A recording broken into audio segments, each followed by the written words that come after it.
So I just finished watching Little Witch Academia, and so I'm a huge brony, and the the show has a lot of parallels in terms of the mass appeal. Although I will say, since it's an anime and it's not considered generally mainstream media here in America, it doesn't exactly come across as perverse or anything like that, or kind of bucking the trends. I mean, anime does in a sense, but Little Witch Academia doesn't really do anything different in terms of bucking the trends of anime interests in general. Whereas My Little Pony specifically is a little girl's show about magical ponies, and um, it happens to have an older appeal. We're an older audience. And so Little Witch Academia has that sort of joy filled, that optimism, a large cast of characters that are developed, and it has that magical feel that My Little Pony does. Although it doesn't include various races like My Little Pony, I could see how they're compared. I think it's not a great comparison, unfortunately, simply because of how different My Little Pony is and how it handles it in terms of having Earth ponies and Pegasus ponies carry a lot of the load. In Little Witch Academia, it's mostly magic versus technology, and that's often actually they make it work really well. So in My Little Pony, they don't have that magic versus technology. It doesn't really make much sense, to be honest, in My Little Pony, since they have hooves, and it doesn't really even make sense that they play pianos in My Little Pony. But either way, it probably wouldn't work in My Little Pony. Well, I mean, they can make it work, but it's not like the crux of it.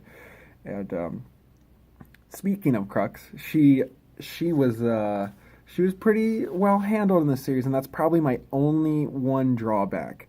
Is one of the episodes in which she and Chariot, the Nord, had their conflict mentioned, and so when it was revealed in this video is going to have huge spoilers because I can't really talk about the weakness without talking about the spoilers.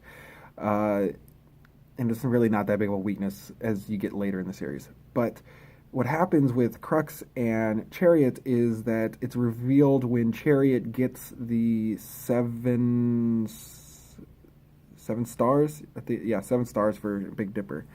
The 7 stars, and she gets that. That was always Crux's goal. Or Cruz. Quaz. It's Italian. Quaz's goal was always to become this magician who brings back magic to the world, and that's what the 7 stars will eventually do. Is it'll make, it'll make magic a lot.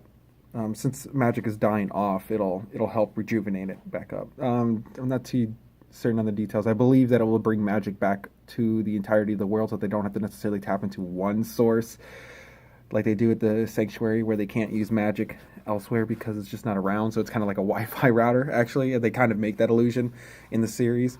But yeah, so I was going to play this song called Higgs Boson Blues in the background, and I think it's pretty reflective on the theme of the show now that I'm getting into it. And it's a song by Nick Cave, and I love this song. It's really depressing, but it's kind of about how science itself is brought to the background by the flavor of the moment. So like individuals like Miley Cyrus in it, like Nick Cave discusses his daughter or something like that, bringing Miley Cyrus to him, and how she doesn't care about these big scientific discoveries such as the Higgs boson or the God particle, and how those are meaningless to her. But does it really matter? Does it really matter that when we have this technology implemented into us, does it really matter that the flavor of the moment's not around? So Shiny Chariot is, in my view, if I'm really, because this song relates to me a lot, I look at Shiny Chariot as that flavor of the moment for both Diana and for Akko.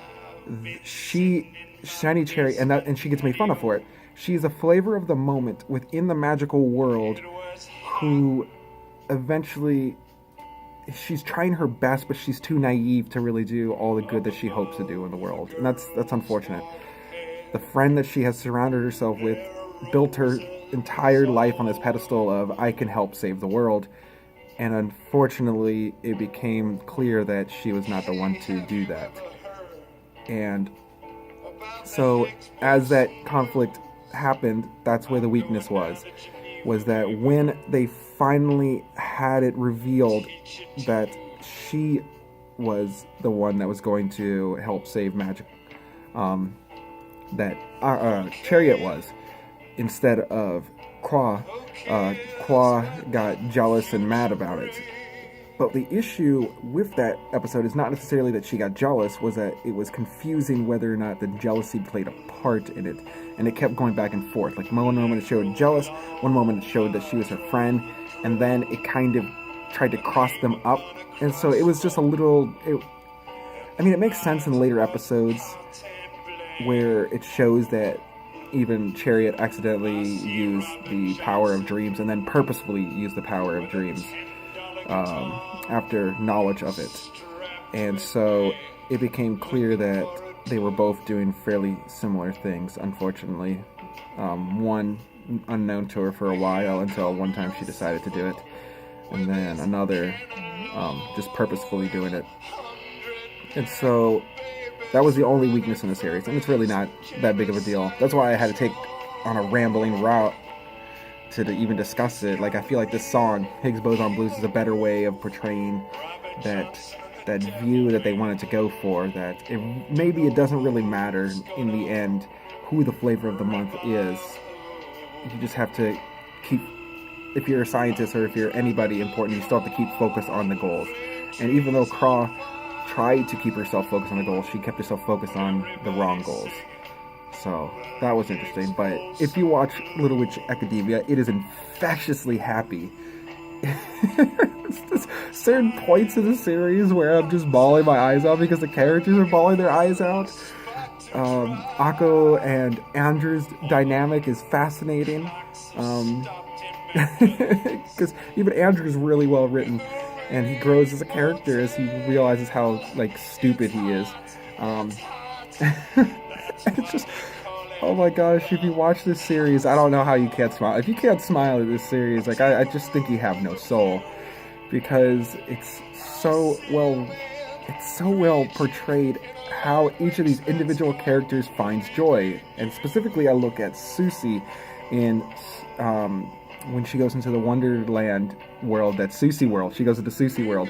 And there's all these different personalities of Susie dying off to create the eventual becoming of Susie. And they use a perfect metaphor for the coming of age story in a simple episode. Like, she's killing off parts of her personality that she deems either bad or wrong or what have you.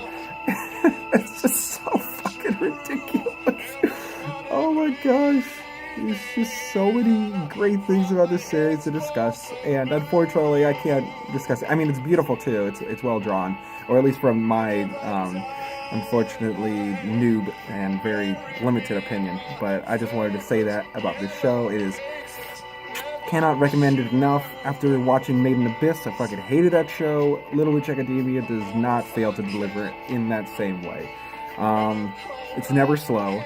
It never avoids the plot, ever. Even in episodes that feel like filler, it never avoids the plot. It never feels like anything that any one of these characters is doing does not relate in some way to the eventual destiny of each individual character. And although the main characters, Diana and Akko, are more important than, say, Constance or Jaminka or Susie, Lotte, Amanda, the two friends of Diana they're forgettable. The only real bad thing that I could say about the other characters in the series, other than the two professors, Qua, Chariot, and then the 7 girls I just mentioned, is how forgettable they are. And that's, over 25 episodes, how much can you really develop, really in depth? And even Jamenka is not that developed, and neither is Lotte, but I still like them well enough. They have enough quirks to eventually be individual characters they could get their own episode, so I see no issue. And the writer for the series seems to want to develop Amanda more, so I see that as a goal of theirs, or I don't know if it's a him, but the writer's goal is to eventually write more. But yeah, those are my short thoughts on the series. Can't recommend it enough. If you like My Little Pony, you probably will like this. If you, I mean, I see some of the humor a lot similar to Steins Gate in that kind of derpy humor and kind of awkward humor, especially with Kurisu being super awkward all the time and not understanding various references. But and Mayuri as well. Mayuri being more akin to Akko, and Kurisu probably being more relatable to Diana, to be honest. But yeah, check it out. Take it easy.